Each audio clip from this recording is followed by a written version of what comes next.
আসসালামু আলাইকুম ওয়া রাহমাতুল্লাহি ওয়া বারাকাতুহু। নাহমাদুহু ওয়া নুসাল্লি আলা রাসূলিল কারীম, আম্মা বাদ। আউযু বিল্লাহি মিনাশ শাইতানির রাজীম। বিসমিল্লাহির রহমানির রহিম। সমস্ত প্রশংসা সেই মহান রব্বুল আলামিনের জন্য, যিনি আমাকে, আপনাকে এবং সারা বিশ্ব মুসলিমকে সকলকে ভালো রেখেছেন, সুস্থ রেখেছেন এবং নিয়মিত রুজি দান করছেন। সেই মহান স্রষ্টা, আমাদের রব, আমাদের প্রতিপালক, তিনার দরবারে শুকরিয়া জ্ঞাপন করি। তিনারই শেখানো বাক্যে সকালে বলি আলহামদুলিল্লাহ।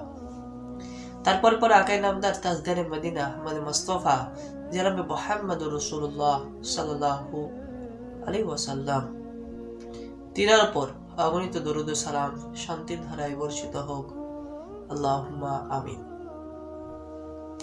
আজ এই সংক্ষিপ্ত ভিডিওর মাধ্যমে আপনাদের কাছে একটি ছোট্ট বার্তা দিতে চাই, যেটি আমার চোখে অন্তত